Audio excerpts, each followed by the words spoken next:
Assalamualaikum warahmatullahi wabarakatuh. Hai teman-teman, perkenalkan nama saya Pasya.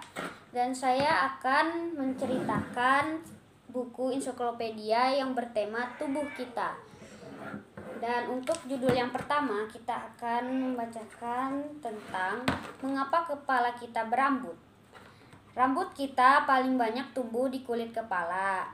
Rambut kepala itu seperti topi yang menahan panas tubuh kita ketika cuaca dingin dan menolak masuknya panas ketika cuacanya terlalu panas. Rambut yang lebat bahkan melindungi kepala kita terhadap benturan. Rambut itu bergunanya untuk apa sih? Yaitu rambut dapat melindungi kepala kita bila terjadi benturan ringan.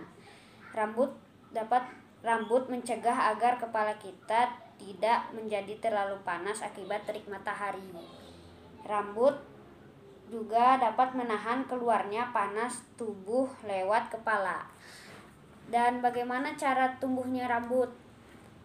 Setiap helai rambut, baik yang dibiarkan panjang maupun pendek, dapat bertahan 2 hingga 6 tahun. 2 bulan setelah rambut rontok, rambut baru akan tumbuh menggantikannya. Namun kepala kita selalu dipenuhi rambut karena setiap helai berada pada tahap yang berbeda dalam daur pertumbuhannya. Baik rambut panjang maupun pendek sebaiknya dipotong secara teratur karena rambut terus bertumbuh. Rambut tumbuh dari akarnya. Rambut baru tumbuh dari akar rambut di kulit kepala kita. Panjangnya bertambah sekitar 13 mm setiap bulan. Dan mari kita dengarkan roketnya berbicara. Jangan khawatir bila ada rambut kita yang rontok. Wajarlah kalau rambut kita rontok 100 helai setiap hari. Rambut kepala kita kira-kira 100.000 helai. Kalau yang rontok hampir separuhnya, barulah orang lain akan melihat perbedaannya. Rambut itu sama kuatnya dengan kawat. 1 lembar dapat menahan bobot 100 gram. Rambut pada tubuh kita paling banyak tumbuh di kepala. Kebanyakan orang juga ditumbuhi rambut halus di bagian tubuhnya yang lain, kecuali di bibir, telapak tangan, dan telapak kaki. Menjelang dewasa, rambut mulai tumbuh di ketiak dan daerah kemaluan. Kepala kita sangat peka terhadap cuaca panas dan dingin. Mungkin karena itulah rambut kepala kita tetap lebat selama kita mengalami evolusi. Dan itu judul yang pertama. Kita akan membaca yang kedua. Yang kedua berjudul Mengapa Rambut Menjadi Abu-abu? Warna rambut ditentukan oleh zat warna atau pigmen yang tumbuh dari akar ke dalam rambut putih. Semakin tua kita semakin sedikitlah pigmen yang ditambahkan sehingga rambut menjadi abu-abu. Mari kita dengarkan roket berbicara. Aku masih muda. Dalam waktu lama, rambutku belum akan menjadi abu-abu. Mengapa pria tua menjadi botak? Bila kita masih muda, rambut baru akan menggantikan yang lama apabila ada yang rontok. Tetapi sewaktu orang bertambah tua, suatu hormon kimia dalam tubuh menyebabkan akar rambut menjadi lemah. Rambut yang rontok tidak digantikan, akibatnya beberapa orang menjadi botak. Wanita biasanya tidak botak. Banyak wanita rambutnya menipis ketika umurnya bertambah. Namun biasanya wanita tidak menjadi botak sebab mereka tidak memiliki hormon yang menyebabkan kebotakan pada pria. Ada pria yang tidak menjadi botak. Kebotakan biasanya bersifat turunan. Anak lelaki yang ayah dan kakeknya tidak botak sangat mungkin kelak tidak akan menjadi botak. Mini data. Bila rambut kita mulai memutih, yang mula-mula menjadi putih adalah rambut kepala, sesudah itu rambut hidung, lalu alis mata dan bulu mata kita. Dan mari kita dengarkan roketnya berbicara. Kalau rambut wanita setengah tua rontok,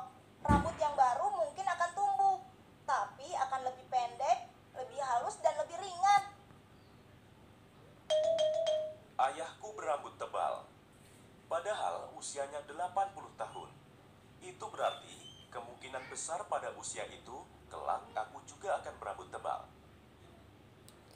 Sifat rambut setiap orang ditentukan oleh informasi genetik yang didapat dari orang tuanya. Meskipun sifat itu tidak tampak pada kedua orang tua, namun warna rambut berubah atau kebotakan semuanya bersifat turunan. Kebotakan disebab oleh berbagai faktor, tetapi pada kebanyakan laki-laki penyebab kerontokan rambut adalah hormon laki-laki yang disebut testosteron. Oke, kita lanjut ke judul yang ketiga. Judul ketiga ialah mengapa kepala kita benjol kalau terbentur. Di bawah kulit kita ada banyak pembuluh yang mengalirkan darah. Jika kepala kita terbentur, beberapa pembuluh darah ini pecah. Darah mengalir keluar dari pembuluh, terperangkap di bawah kulit dan membentuk benjolan. Jika kepala kita terbentur keras, pembuluh darah pecah di bawah kulit. Darah keluar dan membentuk benjolan. Bagaimana terjadinya memar? Kalau kita terbentur keras pada suatu benda, terjadi luka di bawah kulit, pembuluh darah pecah dan darah menyebar ke jaringan dekat luka itu. Warna gelap darah terlihat pada kulit sebagai memar. Dari pembuluh yang pecah, darah menyebar dan membentuk memar. Mini data. Merawat luka memar. Jika kamu terbentur, tempelkan handuk basah yang dingin. Ini akan mengurangi rasa sakit dan menghentikan pembengkakan. Kalau memar disentuh atau ditempeli handuk panas, keadaannya malah akan lebih buruk. Jangan disentuh, jangan menggunakan handuk panas. Mari kita dengarkan roketnya berbicara. Aduh, hei, lihat jalan. Wah, kepala kita akan benjol.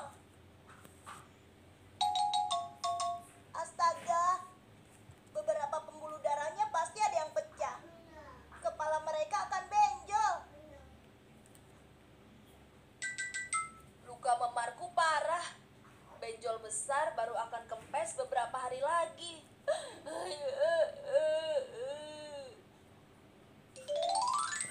Memar itu pada awalnya berwarna kemerah-merahan. 1-2 hari kemudian, warnanya akan menjadi biru atau ungu. Memar akan berubah menjadi hijau, lalu coklat kekuningan, dan kemudian menghilang. Oke, kita lanjut ke judul yang keempat.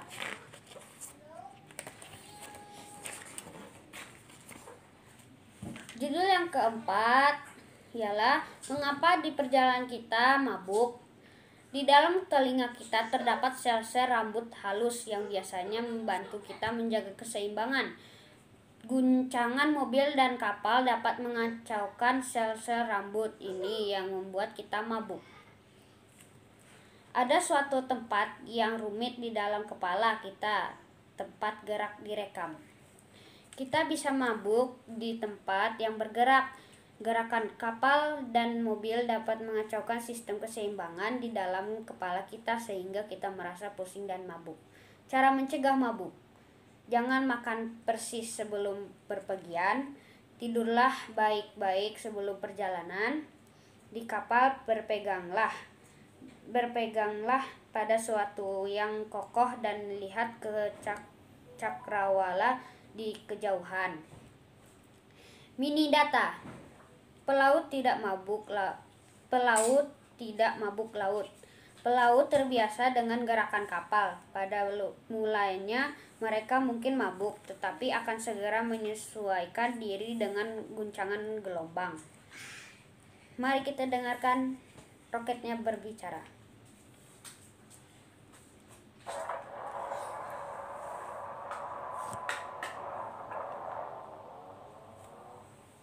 Jika kamu pernah mabuk di mobil, kamu mungkin akan mabuk juga meskipun jalannya tidak berguncang-guncang. Kadang-kadang kamu akan mabuk bahkan sebelum masuk mobil.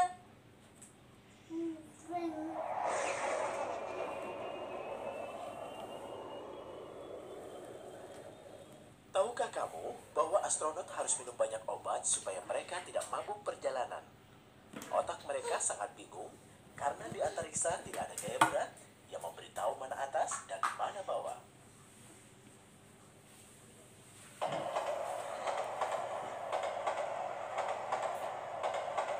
Apakah aku bergerak ke kiri? Apakah aku miring ke kanan?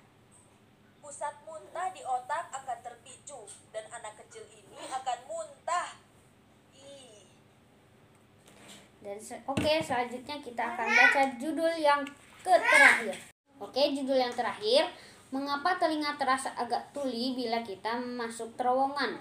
Di dalam telinga kita terdapat selaput kulit kecil yang disebut gendang telinga. Biasanya udara di dalam telinga menekan gendang telinga dengan tekanan yang sama kuat dengan tekanan udara di luar. Tetapi di dalam terowongan, udara di dalam telinga menekan lebih kuat sehingga telinga kita tidak dapat mendengar dengan baik. Yang terjadi saat membuang ingus. Hidung dan bagian dalam telinga kita dihubungkan oleh sebuah saluran. Bila kita membuang ingus, udara dipaksa naik ke saluran dan ke dalam telinga. Tekanan udara di sisi kedua gendang telinga tidak seimbang sehingga pendengaran kita terpengaruh. Cara menyembuhkannya: dengan menguap atau menelan, saluran antara hidung dan telinga akan terbuka. Tekanan udara menjadi seimbang dan pendengaran akan jelas kembali. Cobalah ini. Bungkuslah satu ujung sebuah tabung dengan kertas aluminium atau plastik tipis. Taruhlah ujung yang lain ke mulut dan bernapaslah ke kertas aluminium itu akan bergerak keluar, masuk seperti gendang telingamu bila tekanan udara berubah. Mari kita dengarkan roket berbicara.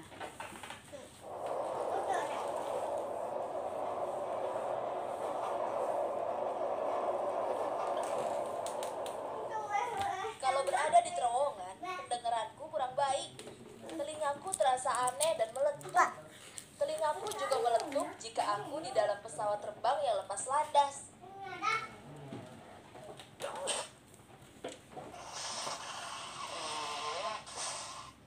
Banyak orang bilang telinga kita akan rusak jika kita buang ingus terlalu keras. Itu tidak benar.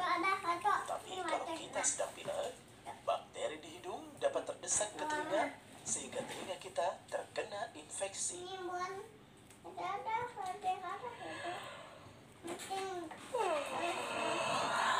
Inilah cara paling mudah untuk menghilangkan tekanan dalam telinga jika aku sedang naik pesawat terbang. Gendang telinga adalah selaput tipis yang menutup saluran di telinga tengah. Biasanya tekanan pada kedua sisi gendang selalu sama berkat adanya sebuah saluran kecil yang disebut tabung Eustachius yang menghubungkan bagian dalam telinga dengan bagian belakang hidung. Bila kita menelan, saluran itu membuka dan tekanan udara akan seimbang. Bila saluran itu tertutup atau mampat atau tekanan udara di luar tiba-tiba berubah, gendang telinga agak terdistorsi dan kita menjadi agak sedikit tuli untuk sementara. Dan cukup sekian untuk video hari ini. Jangan lupa subscribe channel GoPro Bulyananda dan share videonya dan like videonya. Bye bye.